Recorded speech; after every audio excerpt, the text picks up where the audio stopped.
is episode 4 of Ando's Thinky Time podcast. Today I'm interviewing Lynnie Jean from the Divinity Cabaret down in Boulder. It is a sexual wellness center. So obviously we talk about sex in this episode. But we talk about other things. We talk about the mystical value of pets. I always end up talking about my pets in these episodes. I don't know why. It just keeps happening. We talk about tarot cards a little bit as well. Kind of got me interested in that. I might even get my tarot card dealt to me in future episodes of this show. But then, of course, we talk about sex and its role in society. It was a really good episode. I think you'll really enjoy it. There's even a surprise guest halfway through. Don't want to spoil that for you, but it happens. If you enjoy this episode, I hope you'll tune in over at patreon.com/Ando the artist. That's where I'm doing a lot of my fucking work, man, behind the scenes. If you want to go deep with me, if you want to get into a deep relationship with me in an intimate way, you want to see day to day kind of what I'm up to, that's the place. You want to see paintings in progress or little bonus podcasts, that kind of stuff, that's the spot. You want to see the new movie that I made last year with my friend Peter Garland?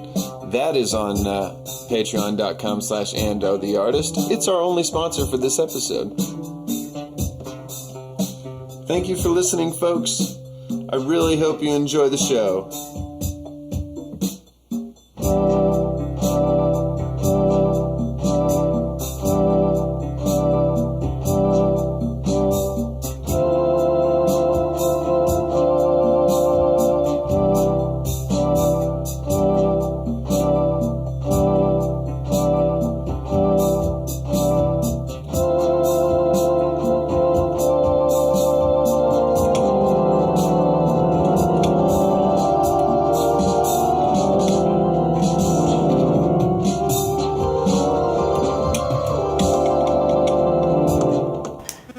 Thanks for letting me come over and interview you. You're welcome. And thanks for letting me hang out with your cool pets. Absolutely. What was your dog's name? His name's Sparty Party. Sparty Party. Mm-hmm. And the cat's name? His name is Prince Raja Lakhmad Assad. Right? Of course. Just to give you a little visual, the prince is a regal, tiger-esque looking Bengal cat. Oh. And Sparty Party is a black Pomeranian who is always happy. Both very talkative and delightful animals. My cats at our house are very talkative as well. Because that's who I talk to when people go to sleep around my house. Do they scream at you like Raja screams at me? I have one. She doesn't scream, but every time I play my guitar, I have this little tabby cat, and she'll make this kind of disapproving, chattery noise. It's kind of like... Yeah, that's exactly what it is. So I pick up my guitar, which is my fucking job, to play my guitar and to write songs and shit. And every time I do, she's like, no, not really. No, don't do this. No, I don't like that song. It's really not that great. No, she's bummed that... That's never gonna sell. No, exactly. She doesn't know about the marketplace for songs, wow. Stupid fuck cat. Yeah, but I could see how that'd be really discouraging. Some people, when they get around Raja for the first time and they hear him constantly screaming, they think that he's miserable. But they don't see that Raja could be having all the pleasures in the world, have all the food in the world, have a super clean litter box, be cuddled for 5 fucking hours, go outside and play and catch a mouse, and still be screaming at me. Yeah. It's just, we call it singing. Yeah, at my house. Oh, singing? You singing? Because I don't know what the fuck they're trying to tell me. I do love it. Don't get me wrong. Yeah. I love the sound of my cat's voice, but I'm just need space right now. We're kind of fighting. that really resonates with me because I have a similar relationship with my cats, man. Mm-hmm. We have one cat that he's huge. He's 25 pounds worth of cat. Wow. And He's like a Maine Coon, I guess.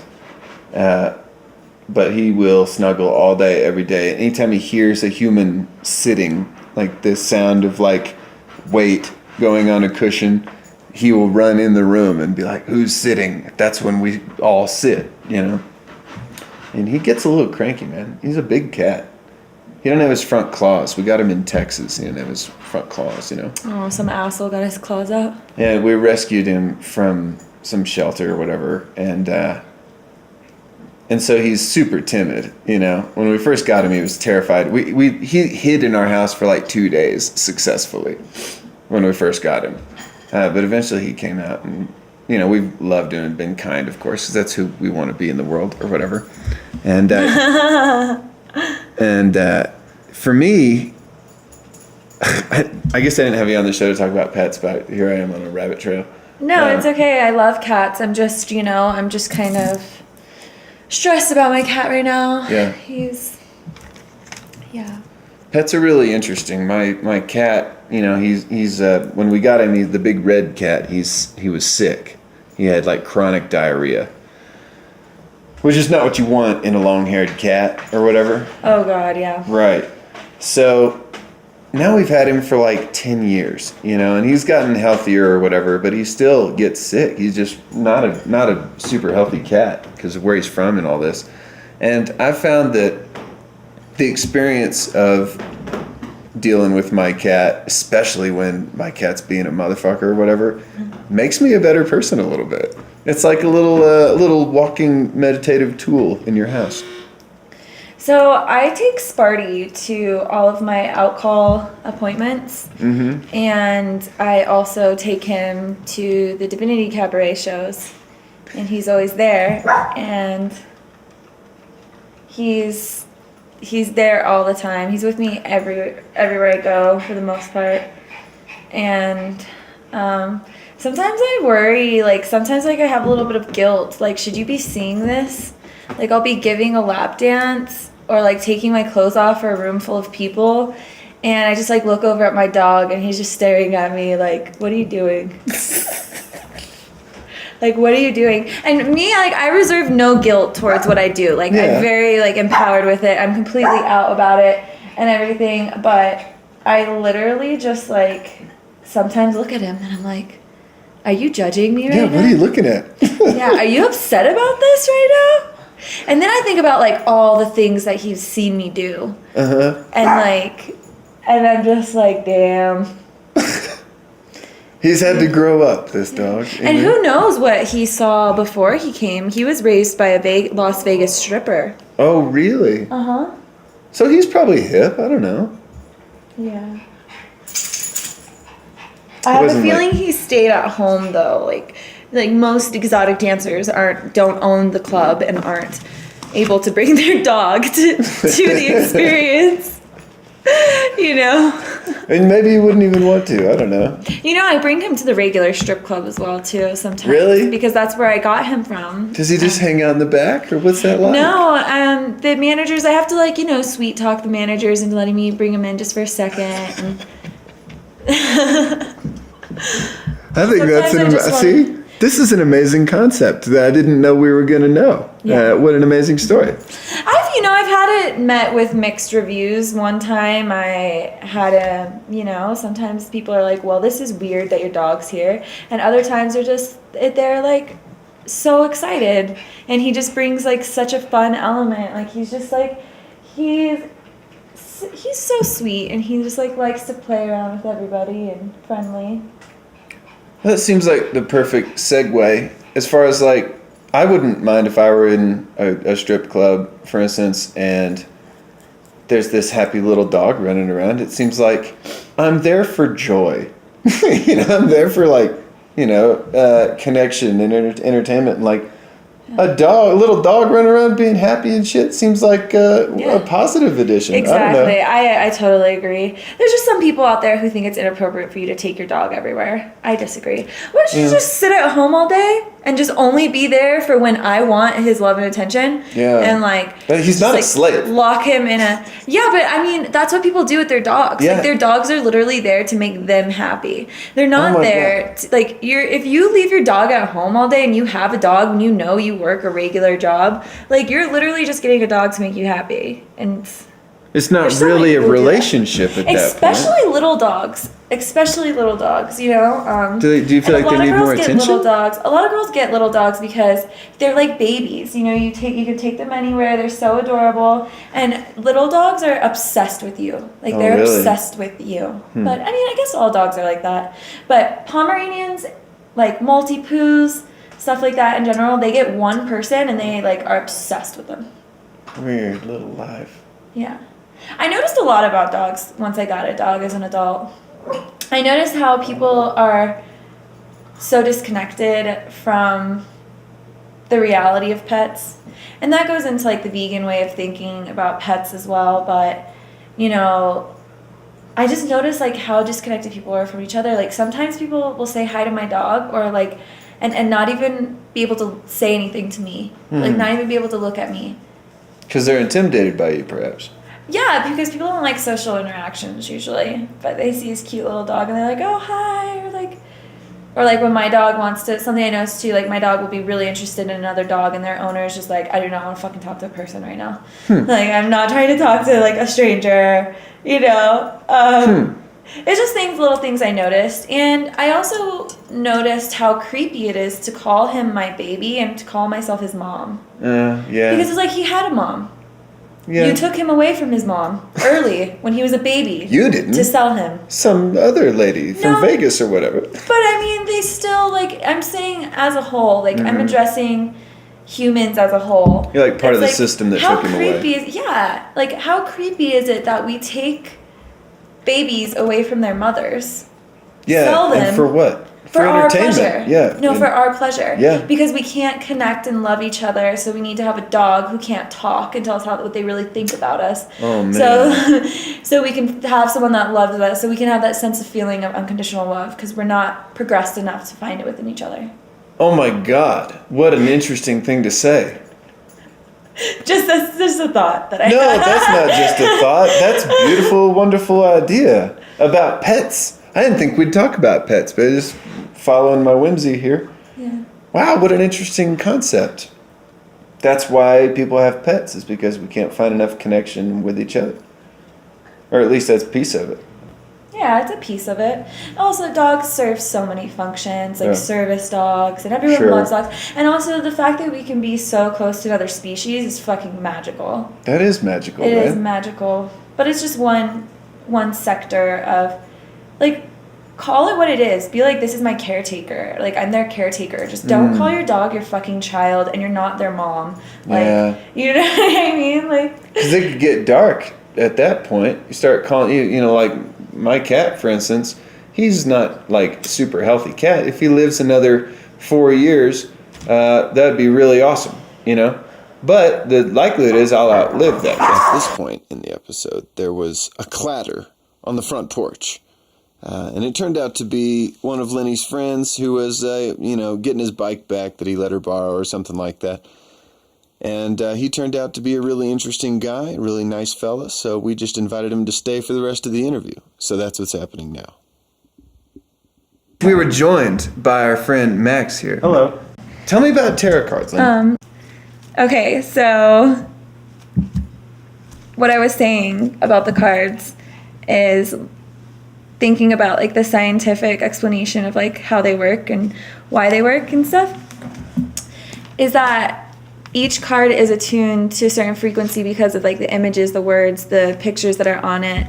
And so because of the law of attraction, you pull whatever you're thinking about. Oh, I see. So it's kind of to the, like, level where you could actually be thinking about a certain card or a certain fear you have or a certain person, and you're going to pull a card that is a subconscious vibrational match to what you're thinking. Oh, okay. Now I understand. That's the magic. So like there's each of these cards has been like instilled with a certain vibrational energy that represents, like the Fool, for instance, is in front of us. So that has it's been dialed in to the certain radio frequency that is the Fool. And if you're thinking about it and going through the cards, that card's likely to come out because you're attracting it. Yeah. If you're thinking about it, then you're controlling your thoughts, but I mean, like, it's the whole point of tarot is to just, like, it's a self-reflection tool. So all these different, like, things, the ancient arts of, like, magic, but it's also, like, New Age, considered New Age, like astrology, tarot, human design, bars, energy work, all these different things. They're just, like, tools for us to know ourselves more, They're just self-reflection tools to, like, give us... to amplify our own intentions and to like look in the mirror. And that's really interesting. I've never heard it described as such, to help you dissect your own humanity, I suppose. It's a pink orange. Well, like I was saying on the Lover's card, that I felt like sexuality had nothing to do with it, even though they're completely naked. And that's what I see when I think of two lovers, is like this like overarching divine connection between them, and then their genitalia is incidental.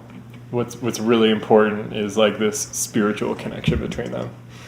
Because the card has like a couple naked dudes, a lady dude and a dude, and like two different trees on either side, and then like an angel demon thing above them with like red wings. It looks maybe like a positive angel, but it's got fucking red wings, so make of that what you will. And it does like, okay, well the angel does have like a cloud under it. It literally feels like a vagina. Lynnie's performing cunnilingus on a grapefruit right now. No, but it looks just like a vagina. Yeah. Like he left a tiny piece of the citrus on it, and it looks like that's like this is like the outer labia, and this is the inner labia, the like clitoral. It feels like it too. That's what we get for holding the lover's card too long. You can see anything. You can see anything and anything. Oh, sorry. Well, it's really interesting. Like I've never had my tarot cards dealt or read, or how do you say that? Sure, dealt. Dealt. I don't know. She's the expert. Yeah, I don't know what it's called. But it is interesting to like use it to kind of dissect your own ideas instead of saying like, and now the fucking stars make me, go whatever, burn the house down or whatever it is. Well, that's what astrology is too, in a way, right? Like these patterns of stars that are pretty subjective, and just by their grouping, and then the mind has projected a meaning onto them, and so the power isn't in necessarily, maybe if I hear Lynnie correctly, it's not necessarily in like, because the pattern of stars was if you think about astronomy, is like they only look that way from Earth. There's if you had a different perspective, all those shapes would so there's nothing really fixed about them.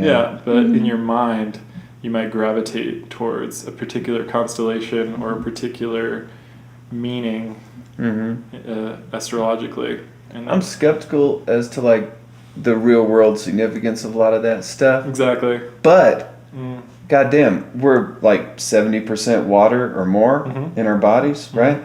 And we know that the moon has huge effect on the tide, which is just water. So it would be a little silly to think that planetary objects that are having gravitational relationships with each other, it's a little silly to think like that doesn't affect us as water people ourselves. Yeah, I'm skeptical as well. My brother I'm not skeptical. Recommends this book called but to your point, there's this book called Cosmos and Psyche. I don't know if you guys have heard of it, but my brother read that, and he's been completely flipped around in terms of astrology, and like I guess it talks about like all the patterns in history and like how they correlate pretty regularly with planetary movements or whatever. So yeah, I think I could convince you guys to not be skeptical. Oh, let's do that. Let's do that, right? All right. I am so willing what are to we? be Can you tell talking what to. signs we are already? No, because I'm not an astrologer and I don't 100% believe in it. But as it is with the tarot,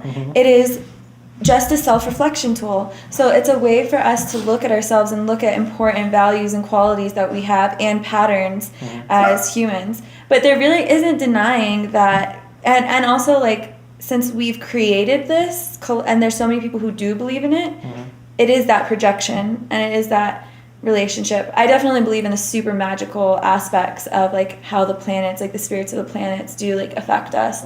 But You mean on a magical level? yeah, on a magical level, but just on, like, a psychological level as humans, you know, when we all believe in, when so many people believe in something, it becomes, like, an inherent part of it. And also, like, any description that you read of, like, your sign and stuff, like, you have to take it with a grain of salt. You can't just be like, oh, I'm totally destined to be this way, or with this person, I'm going to fight with them, or I'm Right. just, like, Isn't that the and have downfall of it, though? Yeah, that's the shadow side of it. That's people that are, like, maybe not that smart that are The using shadow it. side. 'Cause Like, or I mean, it's not shadow side because No, it's but I not like like super that bad, term.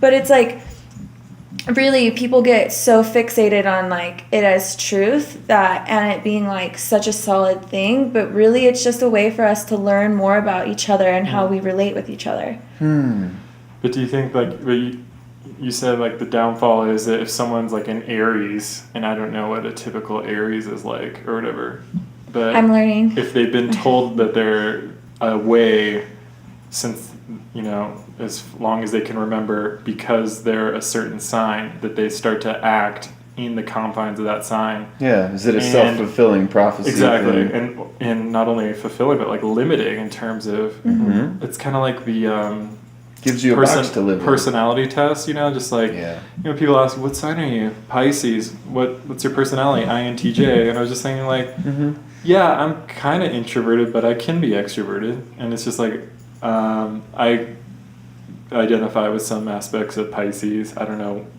You're a human dealing with different present moments. But I mean, there is, like, also if you're reading horoscopes and you're reading, there's also, like, good ones and bad ones. I feel like, and good explanations and bad Sure, ones. totally. But oh my god, I've read some of the worst ones, like the Rooster, like in the Rooster magazine. It's so awful. It was, like, obviously some.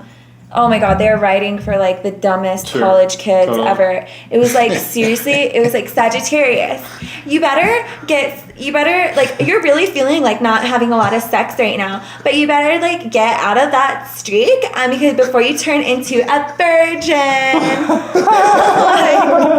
Yeah. I love that. It was Boy. just, like, Yeah, it was ridiculous. It was like a 16-year-old girl wrote it, like a sex-crazed 16-year-old girl wrote it. It was terrible. And I read all of them and I'm like, wow, this is such garbage. Sure. But People seem like, especially in the modern context, where I'm from anyway, it seems like people are very undereducated sexually, and I'm not sure if that's always been the case or if I'm from Lubbock, Texas. Oh, wow, cool. And, I used to live in Austin. I love to say Lubbock. Yeah. Lubbock. That's the Lubbock. first time anyone's ever said, "Oh wow, cool," to Lubbock, Texas. Pretty terrible place. That's a brand new experience. I've never heard such a thing. Well, obviously where we lack education, we lack sexual education. Just kind of to jump ahead. I'm sorry. No, I think that's exactly where I was kind of going, I guess. What do you think is lacking then? Well, I just feel like it's a very toxic world as far as sexuality is concerned. Absolutely. It seems like I like that term, the shadow side, Yeah, because I think it applies to this stuff. It applies to everything. It's Carl doesn't it? Jung. Right, of course, but I think that Right. the shadow side of sexuality gets a whole lot of publicity. It's really gets a lot of juice in the world. And it seems like there's such a, we all know that there's a positive, light, yes side to sex. And there are all these good things about it. It doesn't, but it's like a hammer. You can, like, build a house for your friend, or you can straight up bash your own brains out with Yeah. it. You know what I mean? Totally. I say that about knives. Yeah. Yeah. I say that all the time. That Like, yeah, you can stab someone or you can like cut a birthday cake. Right. Yeah. Same tool, you know? Same tool. Yeah. So And it's all about intention. So I think about this often, and I think in our culture it has a lot to do with like social programming and what's popular in our media, which is just a reflection of us and vice versa.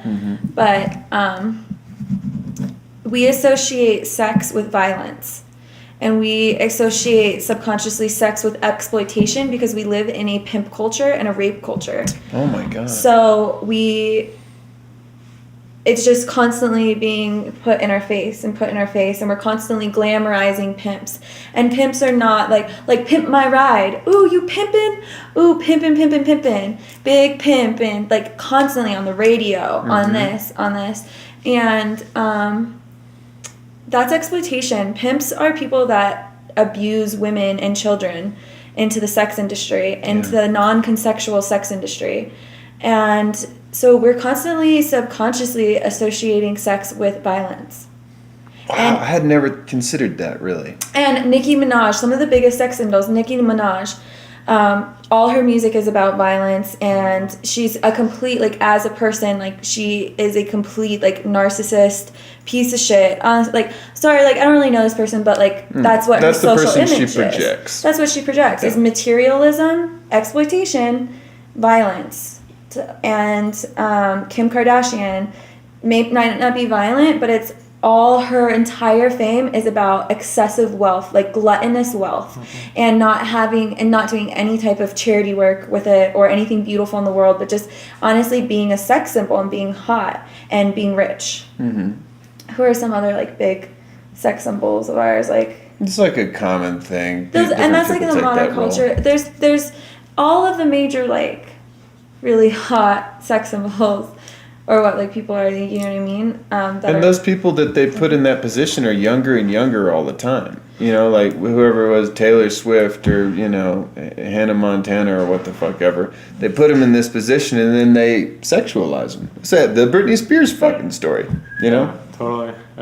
I still remember the very first moment I saw Hit Me Baby One More Time. Dressed like a schoolgirl in a school place. Absolutely. So that's kind of a different thing, though. That kind of shows like how things have changed, because now it's like we were being fed by like Britney Spears being super hot, but she wasn't like promoting violence and exploitation. Now we have grown women that are like vulgar, violent, and exploitive, and like materialistic, you know, that are like the sex symbols. What if you don't? The most I see of it is on those little promoted stories on Snapchat or whatever, but I don't really listen to that music or watch television, like any of that stuff. So like, what do you think that just affects the club culture and those kinds of people, or does it affect everybody? I think it affects everyone, and I think that's why everyone is so scared of sex. And everyone is, you know, like male frontal nudity is the most terrifying thing in our society. If you whip your dick out in public or you change your shorts, you'll be a sex offender for the rest of your life. Yep. Because people are so scared, and it just goes back to the rape culture, because like, of course everyone would be so scared when 1 in 3 people have been raped by the time they're 18. Of course they're scared when a strange man like whips out his penis. Yeah. Have to do with religion too, probably. Yeah, it all ties in together, but it's social programming. The repression it all goes stuff definitely to comes social programming. Religion really makes people repress themselves oftentimes. I experienced that when I was a religious person. Sure. And it didn't make me healthier. It made me more secretive. And it made me shame-filled. Totally. You know? So it seems like we have this desire that must be satiated in a healthy way. And at the same time, we have these brains that are, unfortunately, can get jealous and possessive and controlling a little more than we probably would like. And so what is your conception of like what a healthy sex life looks like? I have a great answer for that. I feel like a sexy health life is living in sexual prosperity. Sure. That's what I call it. And that's being fully satisfied with like the sex that you're having and feeling really good about it. So I feel like how people get to that is by doing what feels good to them. and doing it guilt-free and surrounding themselves with sex-positive people. Sure. And there's all kinds of tools you can use to have a more positive outlook on sex, but and doing inner work too, because your sex life is always going to be a representation of where you're at energetically and emotionally. Sure. I just gave you a whole tortilla, whole can of cat food, a dinner. What do you want? I'm sorry. Like, you're just really upset. What about you, Andy? What's like? I am at a complete loss right now for what a healthy and, I guess, prosperous sex life would be, because I think I would prefer to be in a committed relationship, I suppose. But at the same time, I understand that after a certain amount of time that the novelty might wear off. And that's where I go back to the jealousy possessive aspect, is like, well, wouldn't an ideal situation be to have a committed partner who is also willing to experiment with other people? But then you get some messy situations. Yeah, man. So the drama, the interpersonal drama of it is I don't know. That's the scary part, seems to me. Sure. You know. And I don't know really I like her definition of what she gave. I guess I'd really sign on to that. But it's become corporatized. Sex has become corporatized by these giant companies who are trying to make money. What makes money? Sex, obviously. And I blame that kind of movement for a lot of what we're talking about. Sure. You're going to have a sex-obsessed culture when you're marketing sex to them all the time, and then from the other angle, you're making them feel guilty about acting out any sexual desires. Yeah, so that's where it comes into play, is that it's the problem is not a sex-obsessed culture.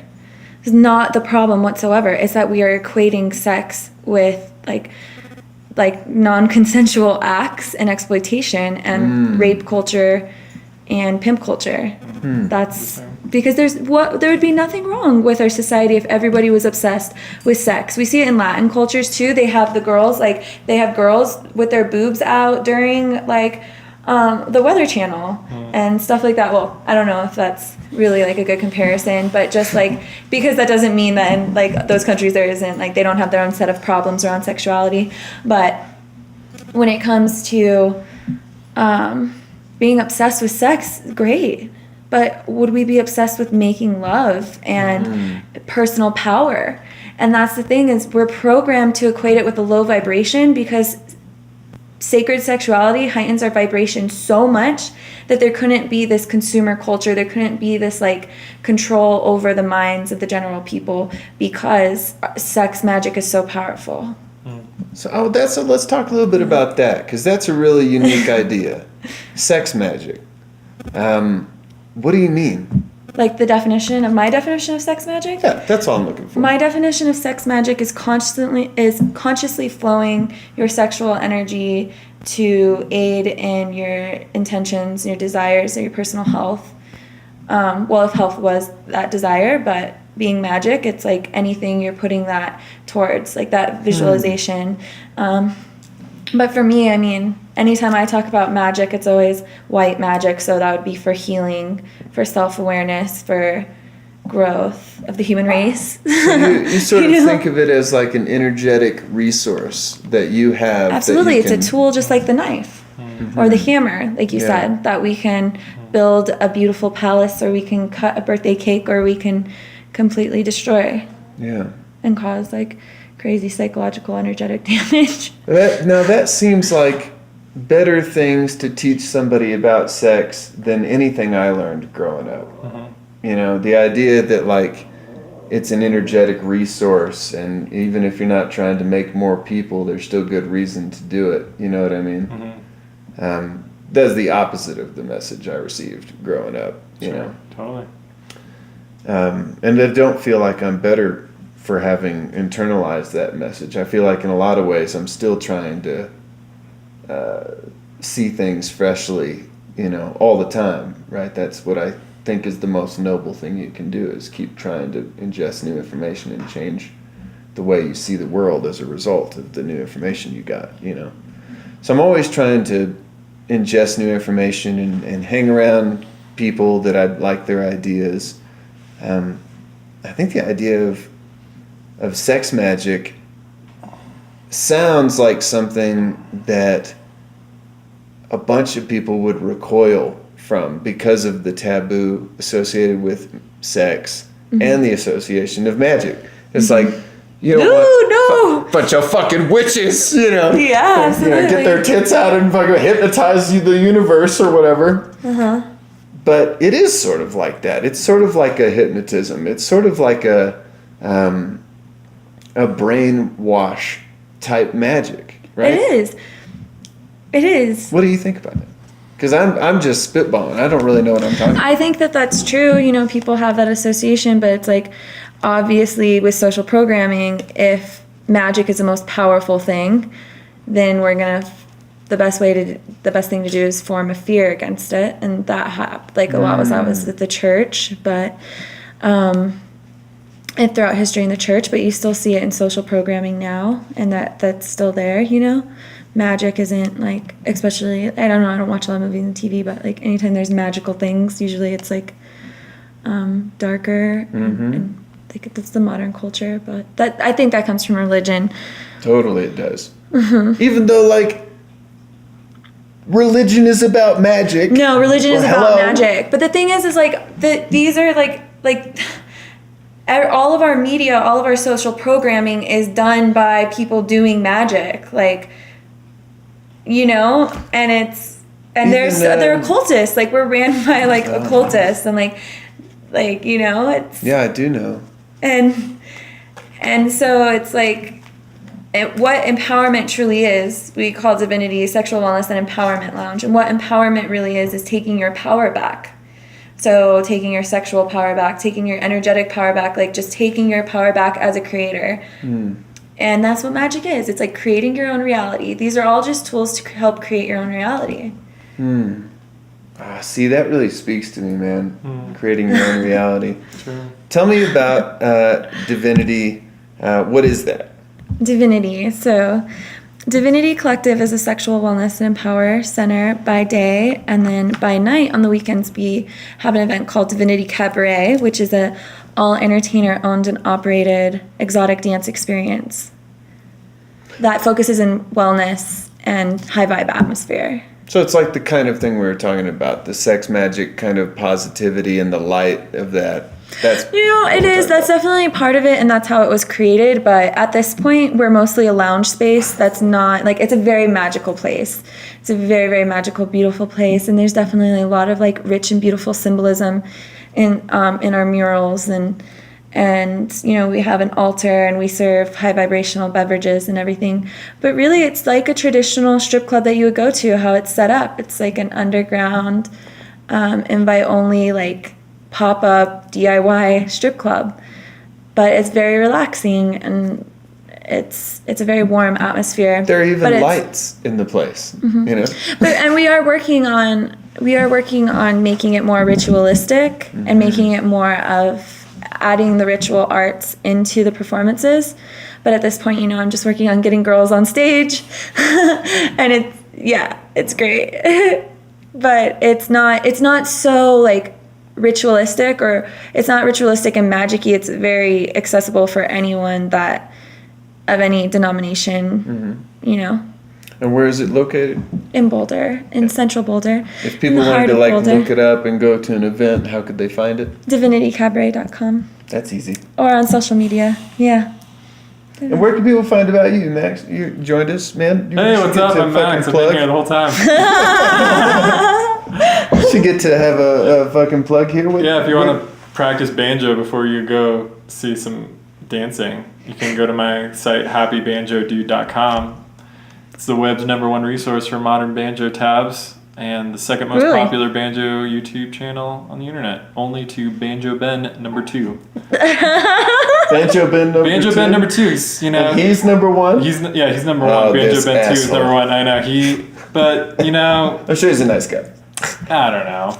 You know, he kind of hams it up. He hams it up, does the whole like hillbilly thing. I'm just like, yeah. I'm a straightforward like. I watched your videos. I actually got around to watching them. Which one did you watch? I don't know, just like they were kind of just like about banjos. I was Yeah. hoping to find like vlogs and like you talking, but it was just banjo lessons. Yeah, maybe I might do that in the future. I but it's did so one funny. that was funny. One was where you're like, oh yeah, I could hook up with that girl. That'd be pretty cool. Yeah. I remember you said that.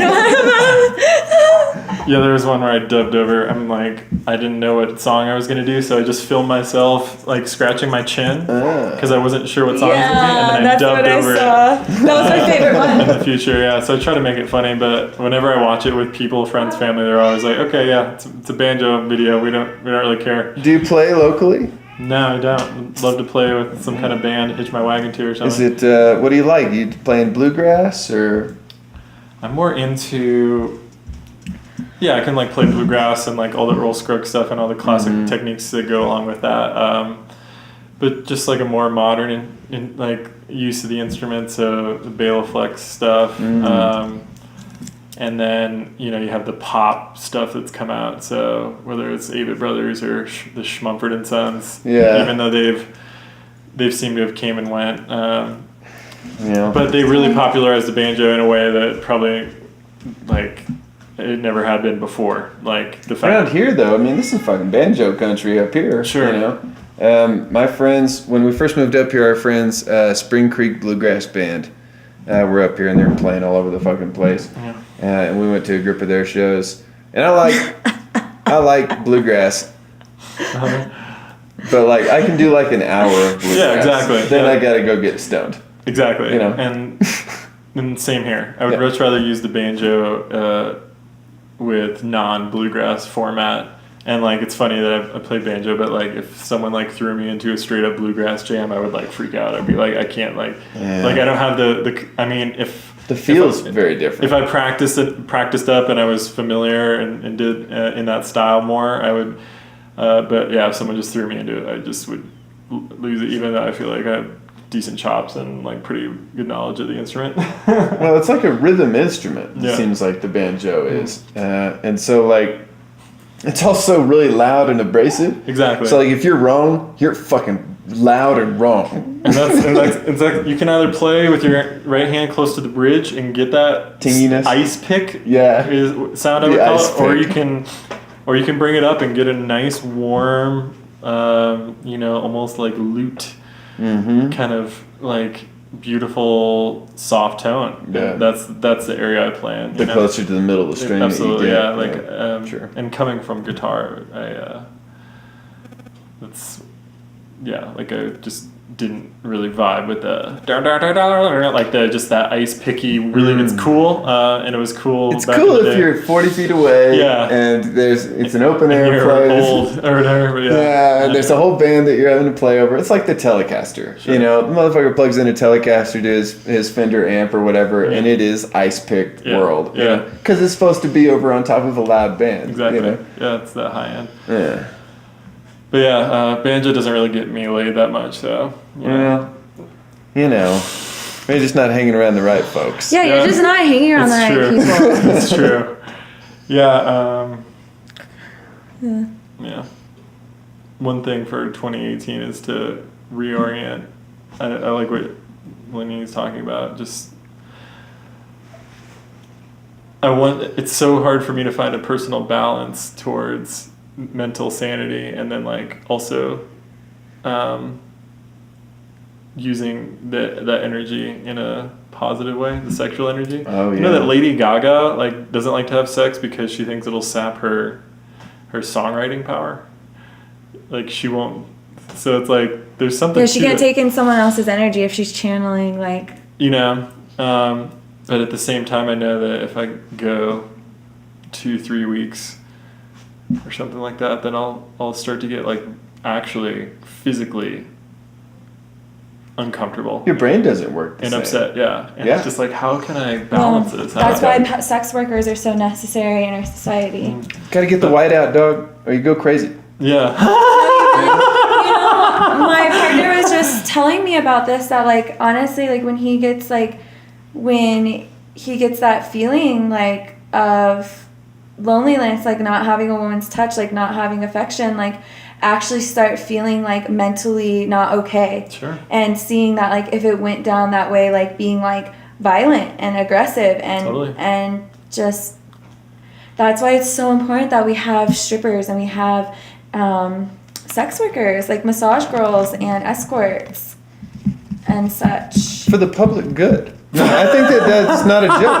That's not a joke at all. I think that's really right. Oh no, for the public good in so many ways, because like I was talking about rape culture and the sex industry, there's so much non-consensual sex work happening in our country. Yeah. And it's so important that we have a safe place for it to happen consensually and legally, and there'd be so much tax money that would be coming in. Oh my God! So you much. think weed was a good tax thing? Holy shit! Yeah. But the more important thing is we could focus those resources on human trafficking. That's right. And you could really like hammer down on that. And the efforts in our country have just been like, they took down Backpage. And Backpage is how they find women in the underground sex industry, like non-consensually. And so in your mind, is it if someone's not in like a relationship that they should go see an escort, and like that that's the kind of balance that they should have? I don't think I could should. I couldn't should Sure. on everyone and say what's right for everyone ever. But is it a safe way to have a sexual experience that's an agreement and consensual and both people are getting what they're wanting and needing? Then absolutely. And can that be healing? Absolutely. When it's with a conscious, consenting adult who loves what she does. I think that's really right, man. I think that it's tricky because there's so much taboo around it. But just if you think about this stuff logically as like a supply and demand even issue, just dry like that, boy, you want to make money from that market. You want the tax dollars from that market. You want all the benefits that you'll get from that becoming popular with people. It's just like legalizing weed. You know, the murder rate goes down in Denver and violent crime and all this shit goes down. All those, the wars would be averted. Yeah.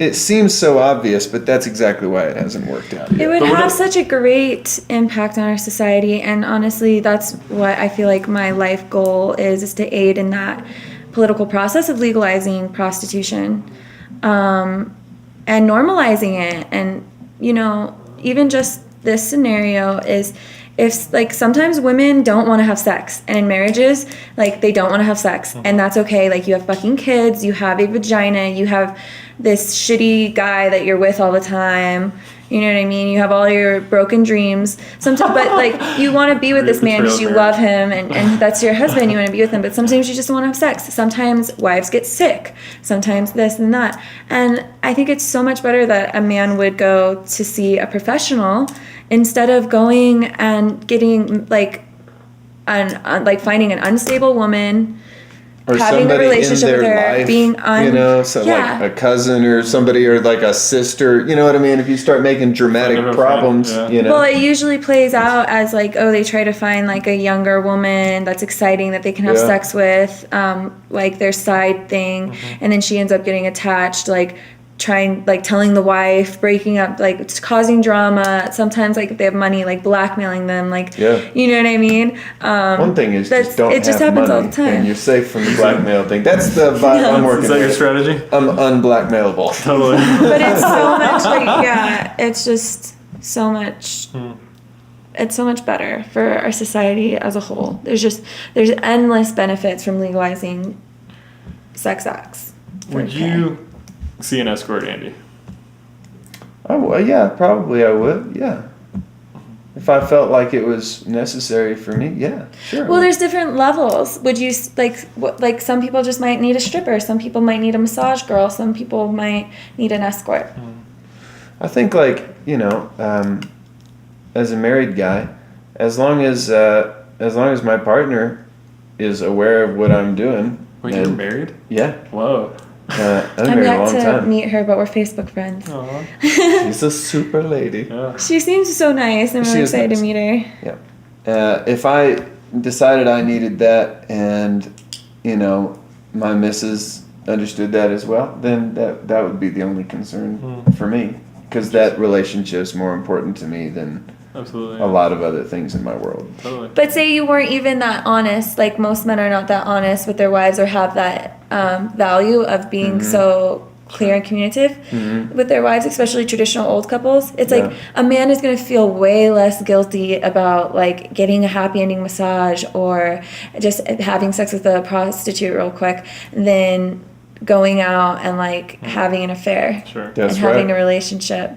That's right. That would break a man's heart to have to lie and hold so much guilt and then eventually self-destruct the relationship, destroy families. Yeah, there it is, right? And because they fear like getting an escort because it's like, wrong. Yeah. I'm glad we got to talk about it. It's a really interesting topic. It's funny. I don't think it's wrong, but I would just feel bad for the girl. Which girl? If I hired an escort, I'd just be like come in like this just horny guy who just, I'm sorry, I have to do this. And like the money is not even, it's not fair that you should only get money and like you have I get to experience your body and like I just feel like wow, I'm Connection, man. We sell connection in all kind of ways. And I think that's really what it a lot of times comes. There's a physicality and necessity, but also like there's a basic human need for connection. Totally. But there's also a basic human need for variety, and that shit's got to play together. Yeah, I think it all comes, and this has been my experience with the dissolving of my relationship, was the second the deception crept in, that any kind of, at least from my perspective, that any kind of hope for a open relationship kind of was gone. Yeah, that's why it's openness and I tried to communicate that important. like no matter what, it's like and I get it. It's fear. It's all down to fear. Like Sure. we all are afraid. If in a relationship you're afraid, and most of the time if you come out with it, it's like, and if you with well and good intentions, right? And like before anything majors happen. Yeah, if you come out with something saying like I've been having an affair for 6 months, yeah, you're not going to expect a good response. But like right away, and it depends on the person or whatever, but I feel like no matter what, and this is like a message I've gotten from like the universe, like clear, open, honest communication is like rarely punished, and Especially if it's timely, dude. yeah, and That's timely. really what it's about. Because you can tell your truth too late. Yeah, You know what I mean? totally. That's a real thing I've found. And so, yeah, I think that you need to be, again, who knows if this is the right, if this is the right strategy, but a partner who sees you, because, I mean, call me crazy, I think it's pretty rare to find somebody who sees all aspects of you and love all aspects of you. Right? Yeah, that doesn't sound common for sure. That's not something that you just come across on Tinder or at the grocery store or It has to be developed between people, man. totally. Yeah. But even the willingness to develop, you can meet somebody, you can meet somebody at the wrong time in their life. So No shit. it's like, I really feel like it's just like this rare thing. And then that needs to, if that's important, then after the initial NRE, new relationship energy is faded away, then you can be like, hey, like we find ourselves in this body with these desires. Let's try to shine light on them and work around them so that we can like still be together. That's kind of seems like almost a utopian kind of ideal, but I really think that if people are just fucking honest with each other, that would just solve a lot of problems. High level wisdom from a banjo player, from a banjo man. Where can they find you again? Happy Banjo Dude. Happy Banjo Dude! Awesome. Lynnie, thanks for being on this little Happy podcast. Banjo Dude. Thanks for meeting, Awesome, meeting me Rita. and being friends Pleasure to here. drop in. And thank you, puppy. Oh. I don't know how to satisfy him. He usually is totally fine. He just wants love. He wants connection. No, I think he wants food. Do He you want wants food? connection and Connection. satisfaction, man.